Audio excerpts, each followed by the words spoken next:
Thought Bubble Audio.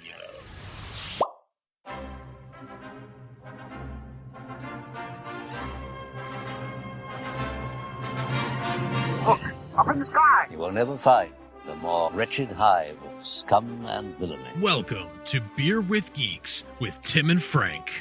Who are you? I'm Batman. I am Iron Man. Your friendly neighborhood Spider-Man. Hi, Christopher. I'm Nero. My name is Inigo Montoya. You're a wizard, Harry. A couple of guys with a couple of beers and a whole lot of pop culture nostalgia. Make it so, number one. Ladies and gentlemen, the Beatles. I named the dog Indiana. Life finds a way. I am serious. And don't call me Shirley. Now sit back and crack open a cold one, because it's time for Beer with Geeks. It comes in paints? Shaken, not stirred. Great Scott! I was way off.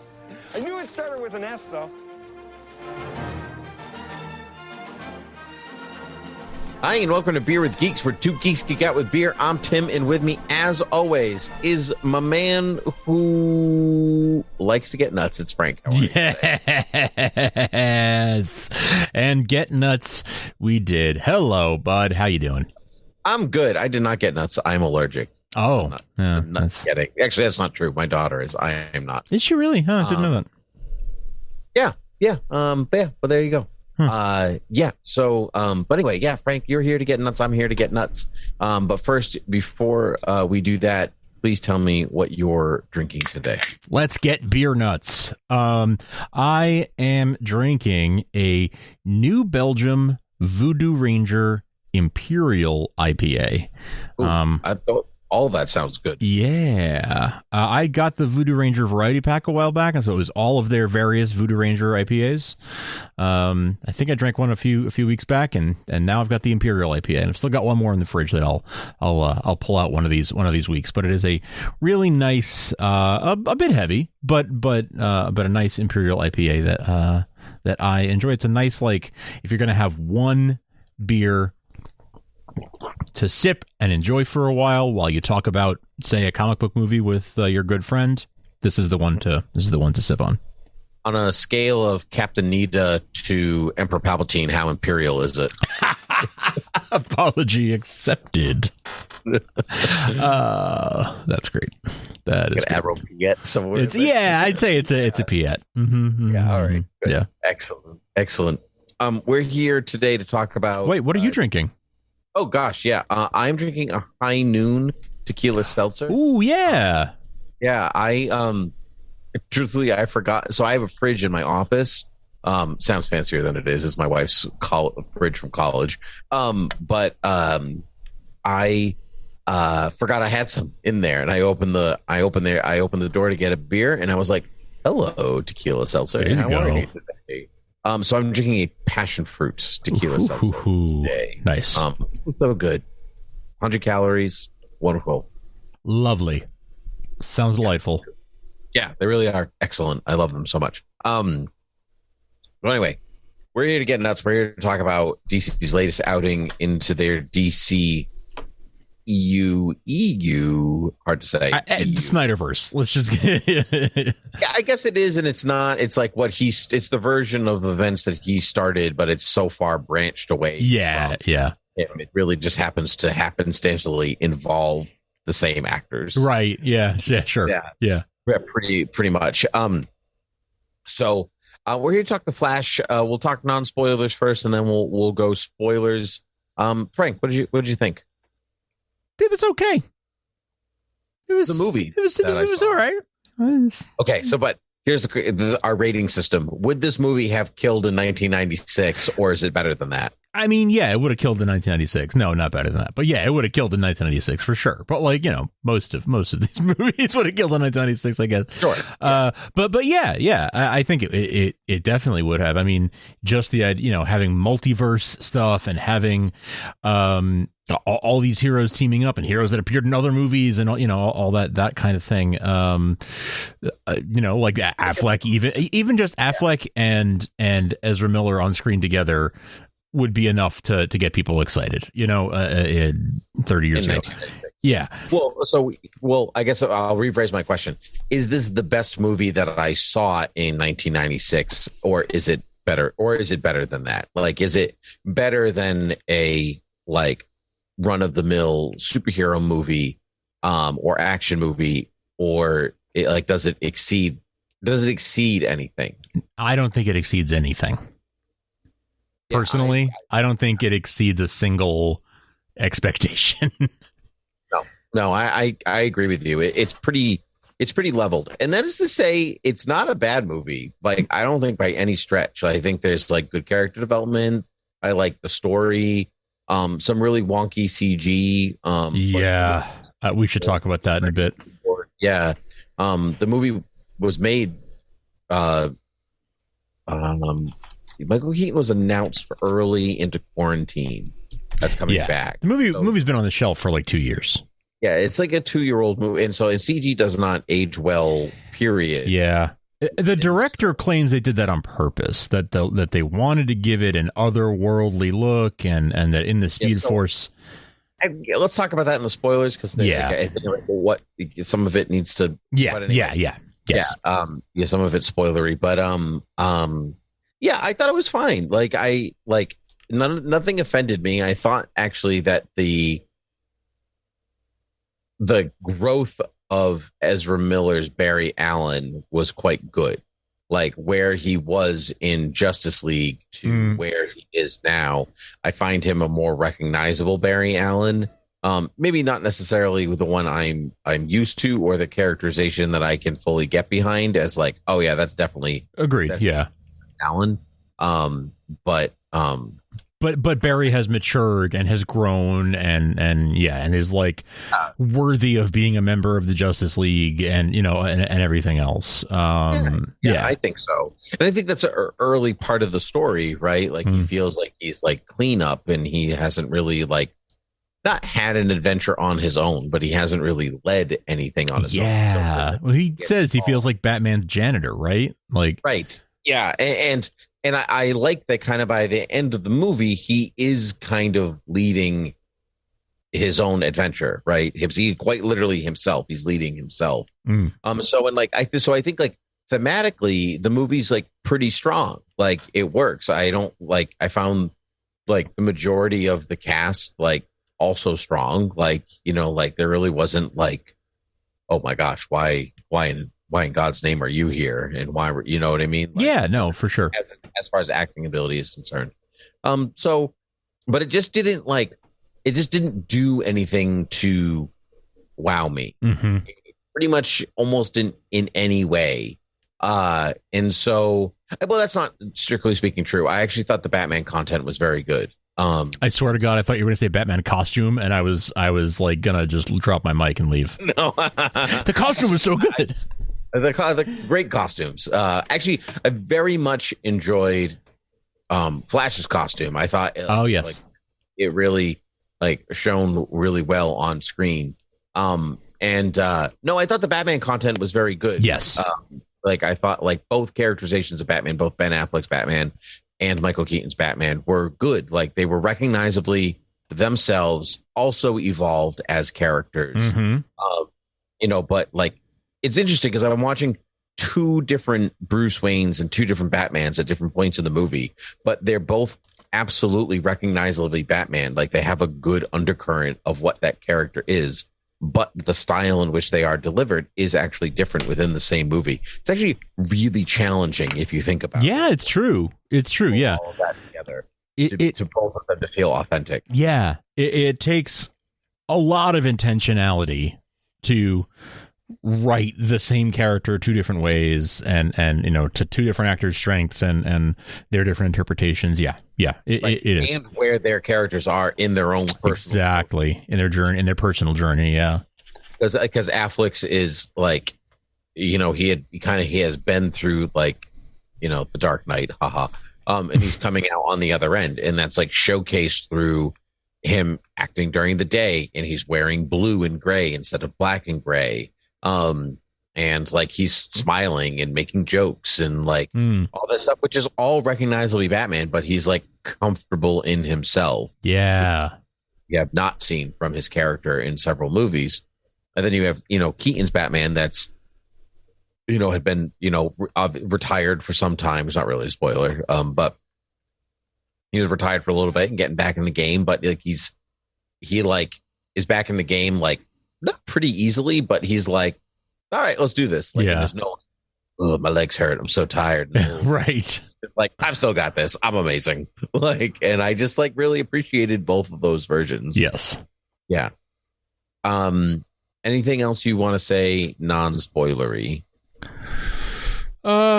Just that I don't think it's a spoiler to, I think people know this is loosely based on Flashpoint. And Flashpoint involves some time travel. And I don't think that's a spoiler. And I will say that of the 2 time travel multiverse superhero movies that came out this month, this was the lesser one. For sure. Yeah, I agree. I don't want to do a direct comparison to Spider-Verse, which we'll talk about in a future episode. But it's definitely the lesser of the 2, just in terms of creativity, I think.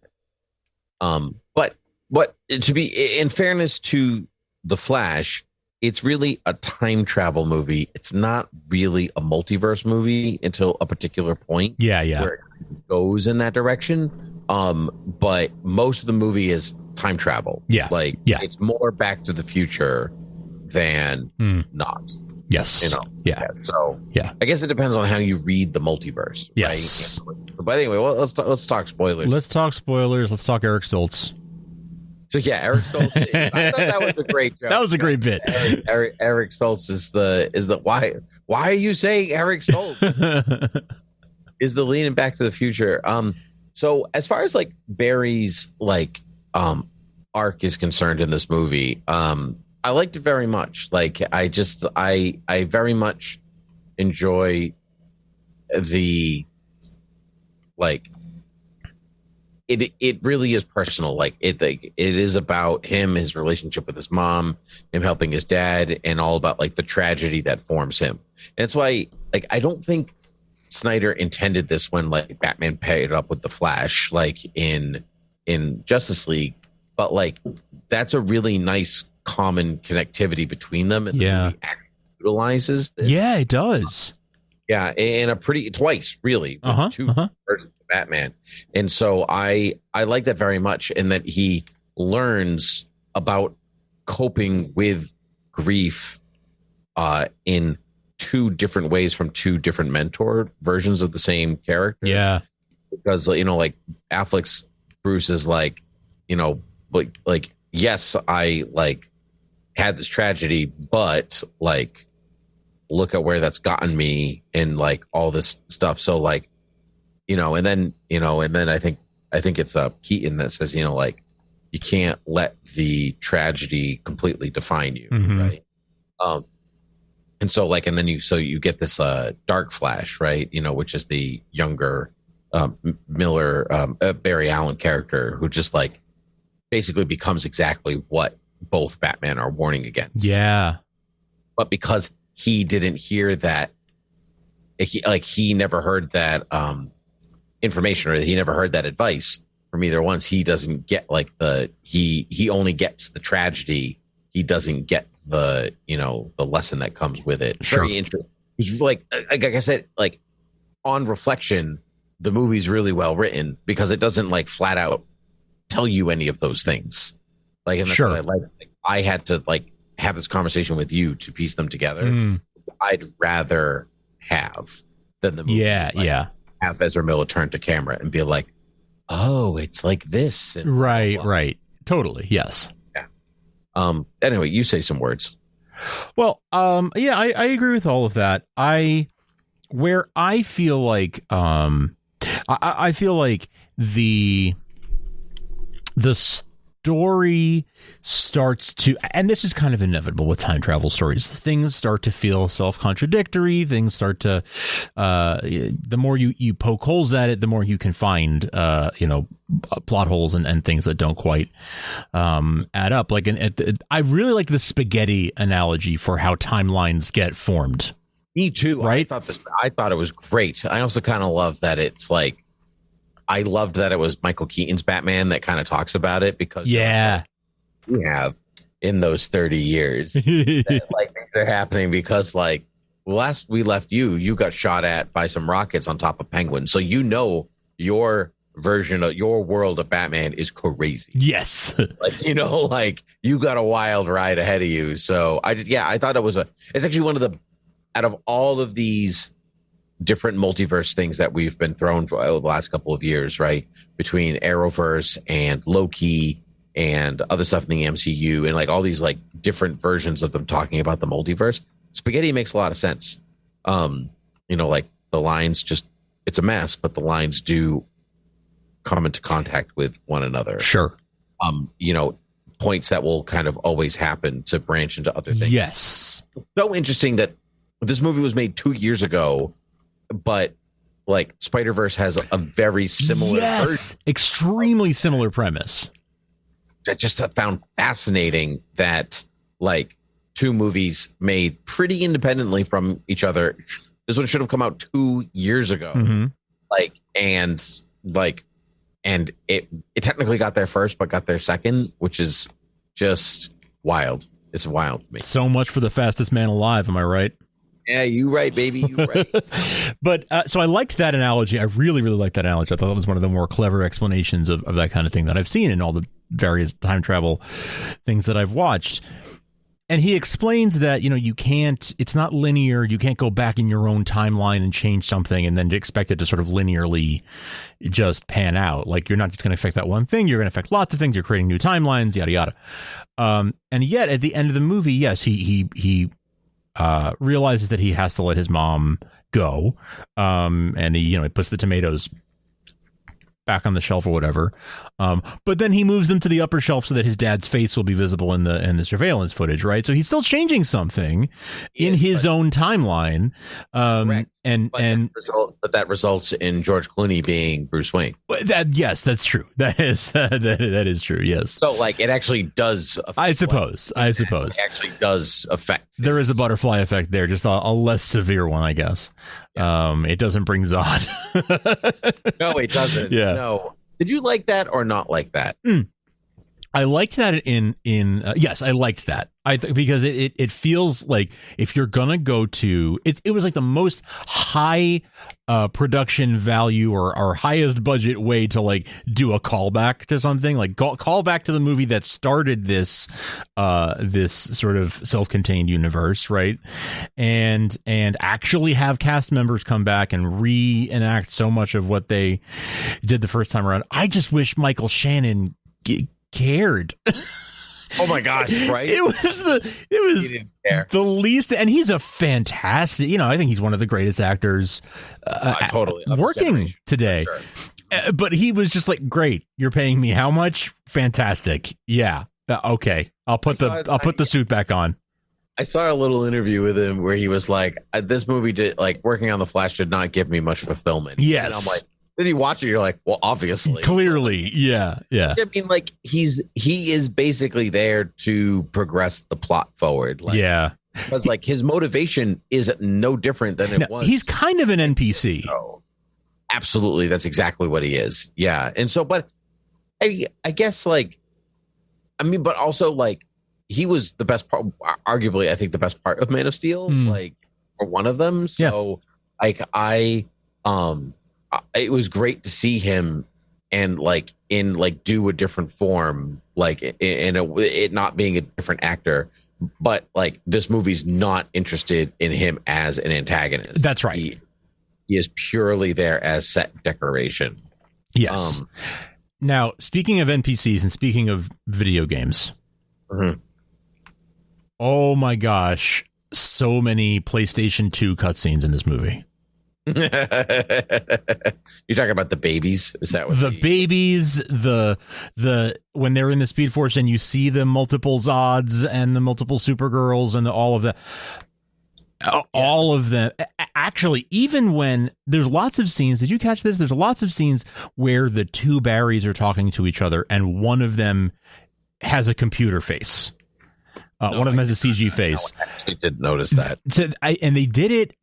It seemed to me that they did it wherever they needed to change some dialogue, or something like that. And either they didn't want to do like, getting coverage from the other Barry, or they just thought like, oh, we don't need to do that. We can just show his face saying those new words.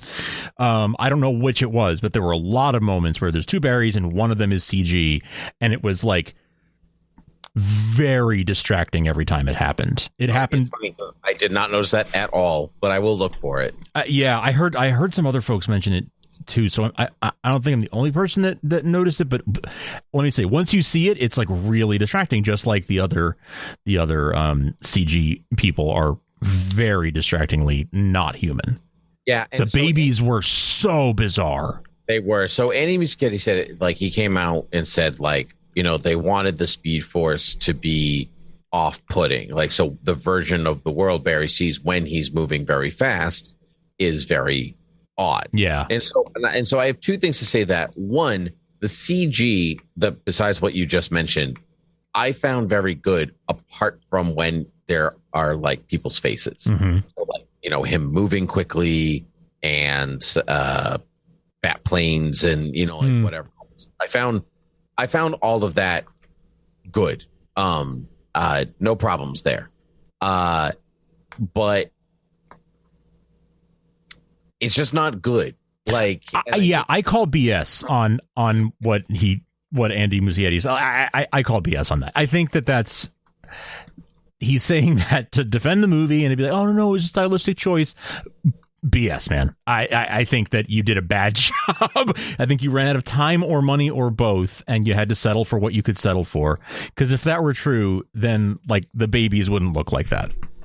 Yeah, no, I agree. The babies are like, if it was just the Speed Force time traveling thing, like in the ring, and they all look kind of flubby and bubbly and whatever else, like I could like kind of get behind what he was saying, but it was like, it's supposed to look weird, but it's also 2 years ago CG, and like, but like, because what they were doing with those people, like you could have done that with actors in different poses and just like a lot of it. Yeah, like it would have been very very, very strange.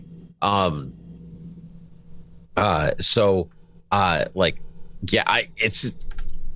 was the most distracting part to me, because like, every time he went to the Speed Force or every time he like traveled in time, I was like, holy moly, that does not look good. Like, and it's just like, and I know that it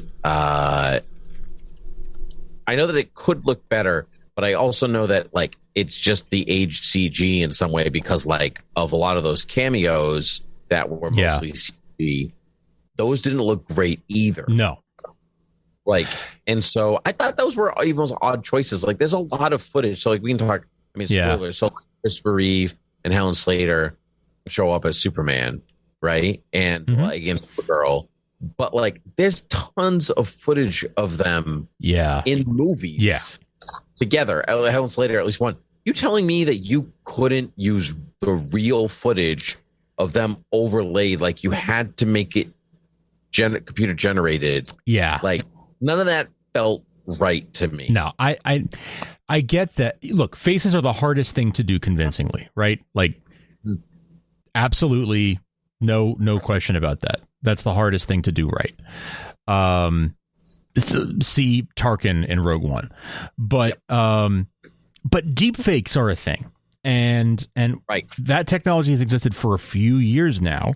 And even if, do you remember when at the end of The Mandalorian season 2, when Luke Skywalker shows up and they did whatever Disney's face replacement, stuff that they've been doing for years, which normally looks pretty good. But a lot of people thought Luke looked weird. And one guy, just a fan, did a deep fake on it and did a better version of it on YouTube. And then Lucasfilm hired him. Yeah, right.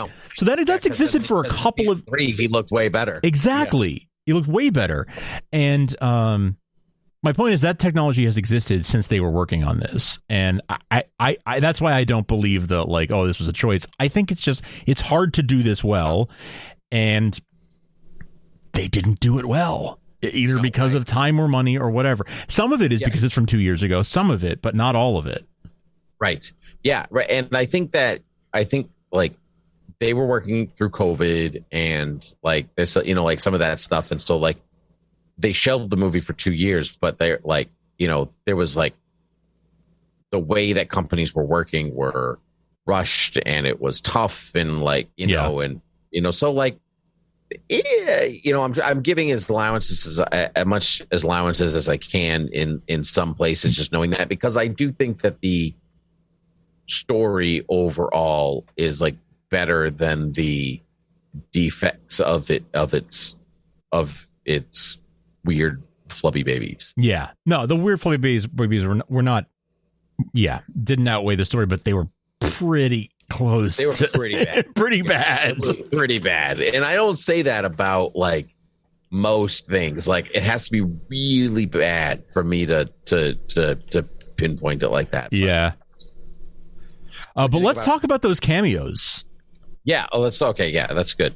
So there was Christopher Reeve and Helen Slater. Yes. There was Adam West. Yes. There was generic Jay Garrick. Some people online have been talking about that it was Teddy Sears or anything like that. It was confirmed generic. Okay. Generic. I couldn't tell if it was supposed to be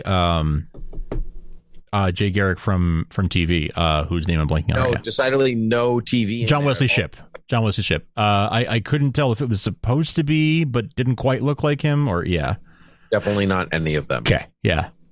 And there was definitely no Grant Gustin, which is kind of it wouldn't have surprised me if there had been Grant Gustin, considering Ezra appeared on TV.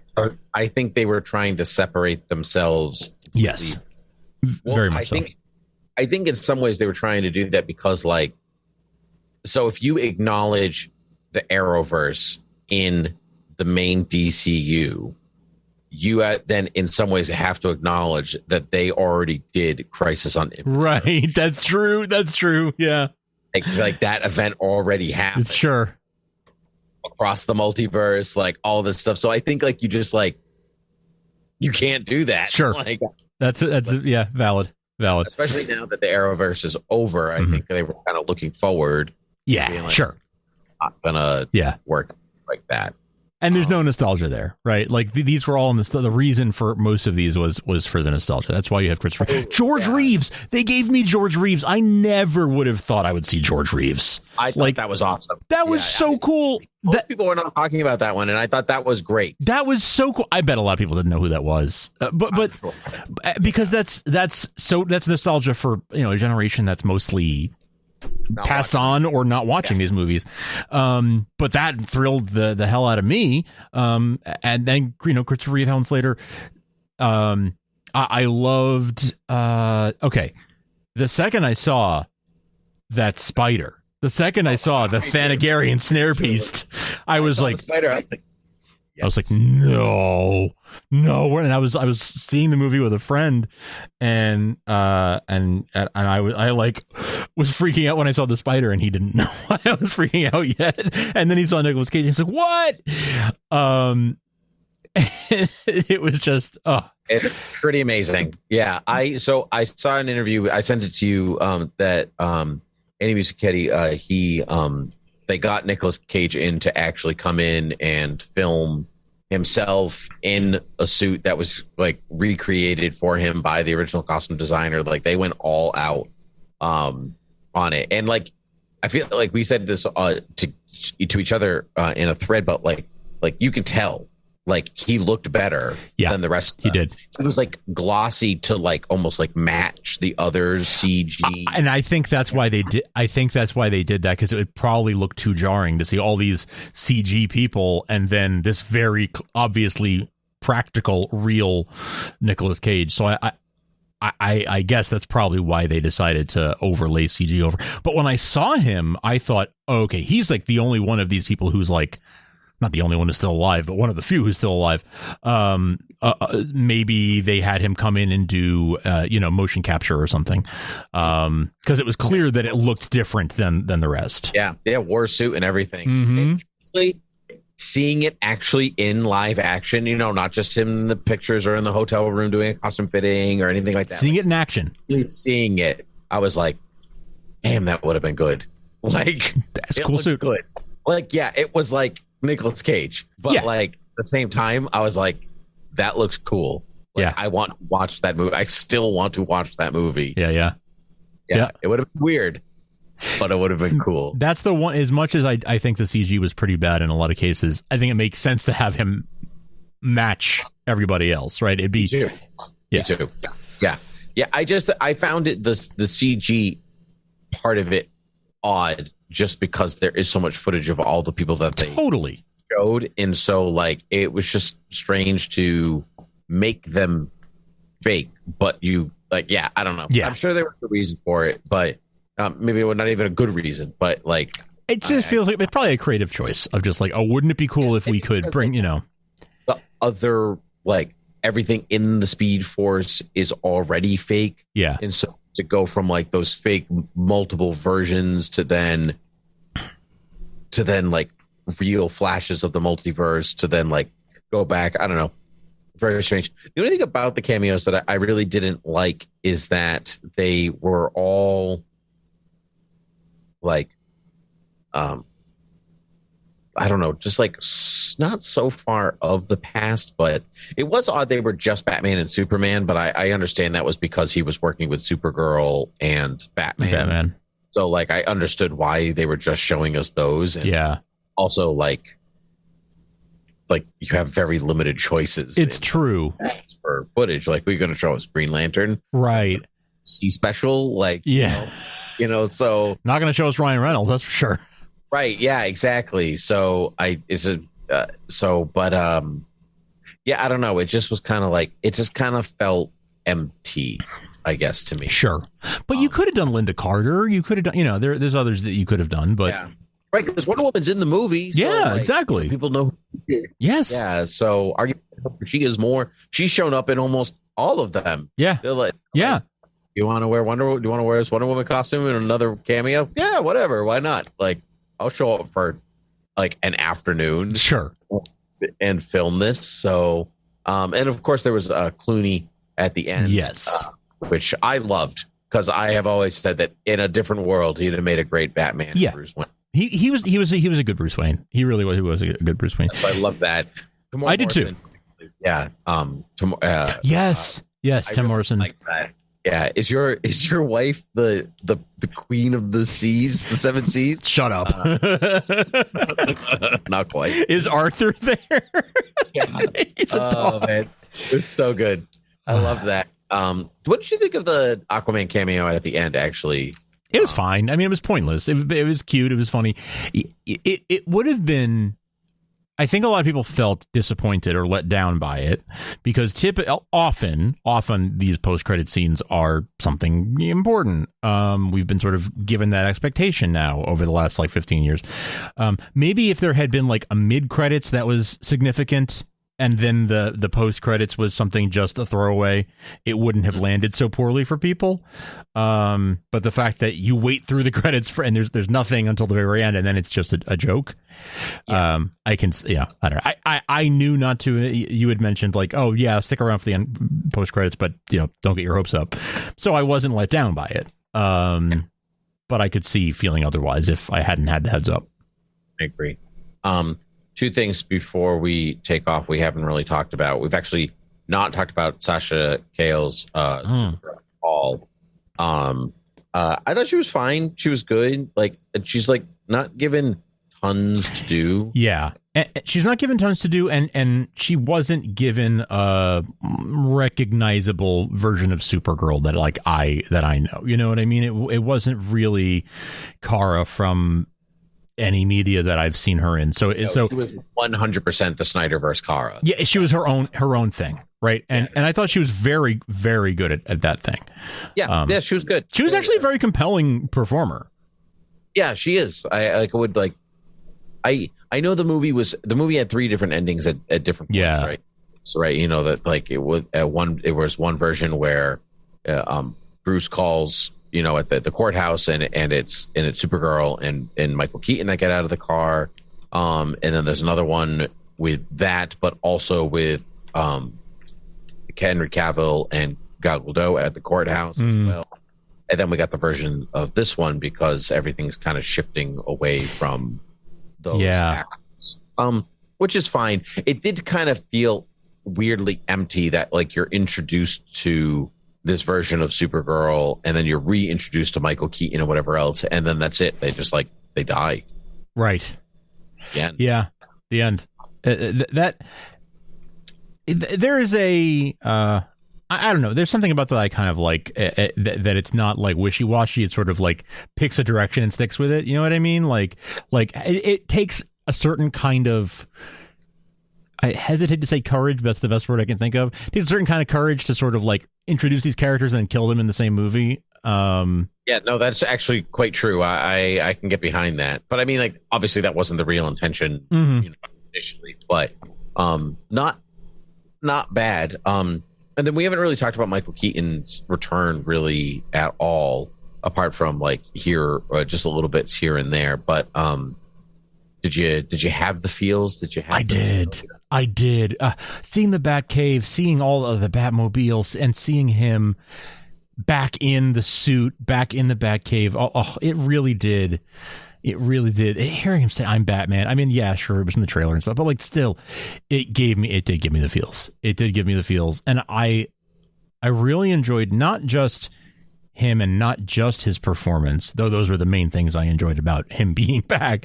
But I really loved that we saw the Batcave, that we saw all the other gear, that we saw the Batwing in front of the moon, even that they went to that length of that kind of a reference.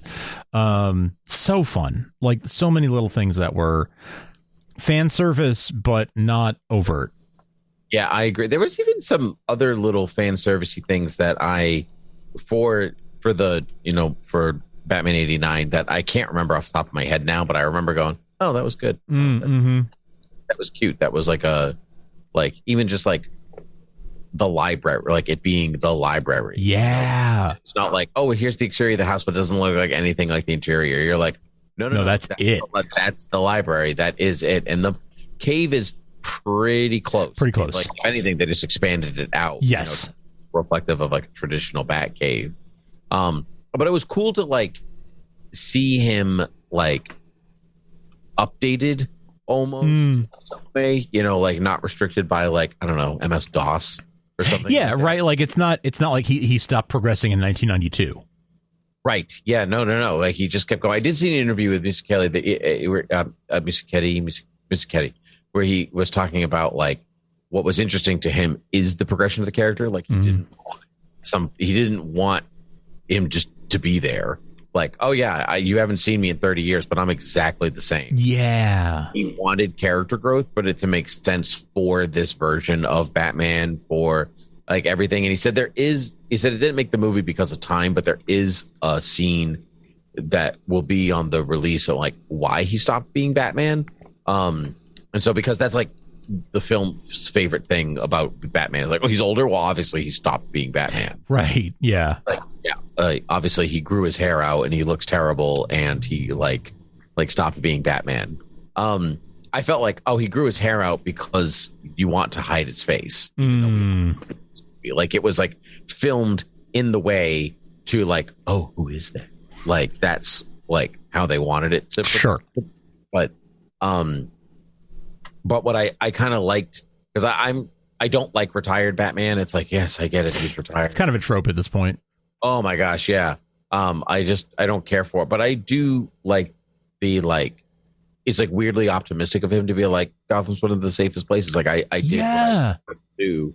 Like it actually, in my version of the world, it actually worked. Right. And so I kind of liked that where he's like weirdly at peace. And so when he like puts the bat suit back on, it's more like almost for the fun of it, where he was like, like the world, like I'm here to save the world again because that's the right thing to do, but I'm not out here because I like miss pounding on criminals, and I'm not out here for my own personal sense of anything. Like I'm just like you need help and I'm ready to help you, and I'm gonna have some fun while doing it. And then he like legitimately does have fun.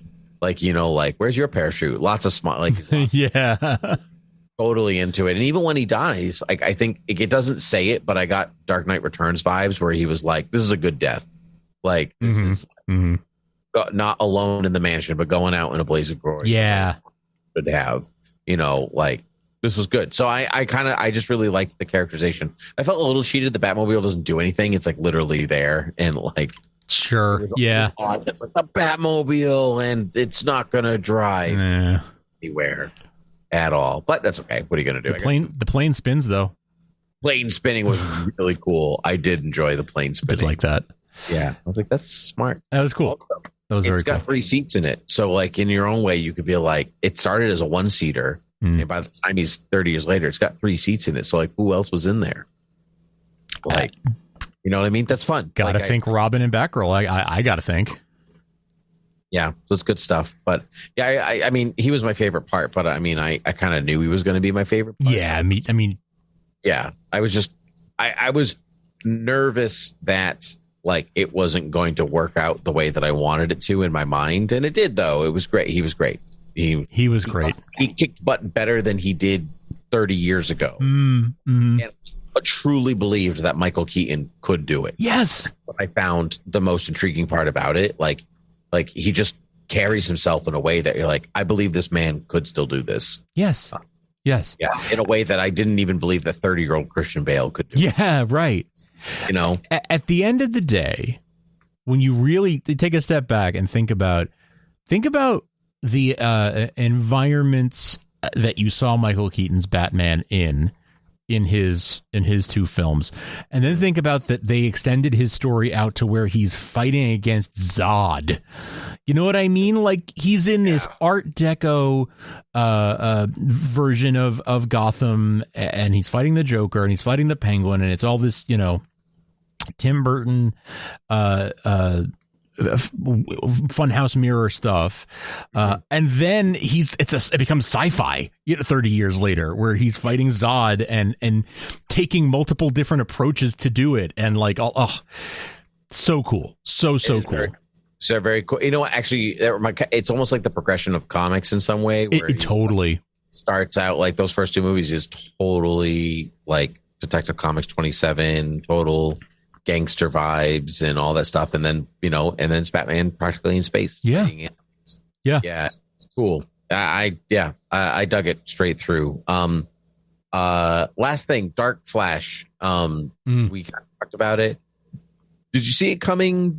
Was that something that like, not from the very beginning? I have to admit, but once younger Barry was obsessed with trying it over and over again, that's when it started to dawn on me that okay, wait a second, those spikes that are on him, that looks an awful lot. Okay, I see what's happening here. As soon as he got the one through his hand, I was like, yeah, all right, I see what you did there. Yeah. I actually like that. It was good. Interesting that his like main villain is himself. Yes, like, like how Jungian of him. Yes, it's a very Flash, reverse Flash. Like it really fits. Totally. You could tell that like the director is a fan of DC, of these characters. Populated well, they're given good respect, and like I didn't feel like any character like did anything that was like, oh, they would never do that. True.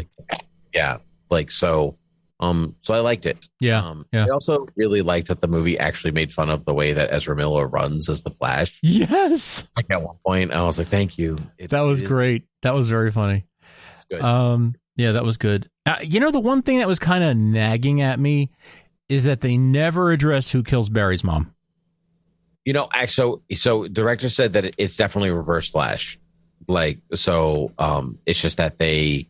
But the movie didn't say that. It's not the story to tell here, I guess. But I did find that odd. It's like, okay, he got his dad out, but I'm like, but the mystery is still there. Yeah. But I guess obviously this movie's not doing well, So there won't be a sequel, but I guess they wanted to leave room for one. Yeah. But what I actually liked about it is that it like left room for one without being like, there's Reverse Flash at the end. Yeah. It's more like there's room for one because it's almost like where we're going, we don't need roads. It feels a little bit more like that. Maybe not that. That's not that. This was unsatisfying. It didn't feel like a plot hole to me because he's not the whole movie. He's not focused on figuring out who killed his mom. He's figuring out how to get his dad out of. So to me, he accomplished what he set out to do, and therefore, like, and then the next step, like, he's like a linear thinker, ironically, I guess. You know, yeah. So like moving on to so then the next progression of that is like, okay, so now that my dad's out, who did. I don't know if I buy that. Only because, like, it seems to me that if you have all these years, however many years it is that your dad's been in jail, maybe you'd be trying to prove who actually did do it to prove that your dad didn't do. You know, like, if you don't have proof that he couldn't have been there at the same time or whatever, then maybe you are looking for evidence of the person. Unless you couldn't find that proof anyway. My point is, none of it was addressed at all, and that's the problem. It's not. There's a million different ways they could have done it, but the fact is they didn't do it at all, or even talk about it, or even hint at Barry wanting to know who actually killed his mom. That's where what fell, and not a plot hole, just an omission. Yeah, right. Yeah, because it doesn't really change the plot. It just adds depth. Yeah. To. But anyway, this was a blast talking Flash. I'm sure I left things out that I want to talk. So. Any NEM director of this movie is confirmed to be directing Batman the Brave and the Bold as his movie. How do you feel about that based off of this movie? Assuming you didn't see the It movies, because that's what he... No, I didn't see them. But fine. Oh, that's why Stephen King was one of the people who at CinemaCon had something to say about this movie. Okay, that makes sense. Sure, cool. I thought his handling of Batman was the best part of the movie. Sure. Batman. Yes. Really. So I was like, great. Yeah. That's like, if this is a taste of what you're going to do with your own version of Batman and not two different versions, like you're working with Tim Burton's version and Zack Snyder's version. Mm-hmm. So like, and you've got both of them. So I'd love to see your version. Yeah. Yeah. So I'm down for it. So I think he's a good director. So yeah, all good. Frank, where can people find us? You can head on over to beerwithgeeks.com or thoughtbubbleaudio.com. You can rate and review us or follow and subscribe in any podcast app, like whatever podcast, wherever you're listening right now, whether it's on the website or on a podcast app or whatever, you can subscribe or catch new episodes right there. You can see the show notes right there in your app or on beerwithgeeks.com.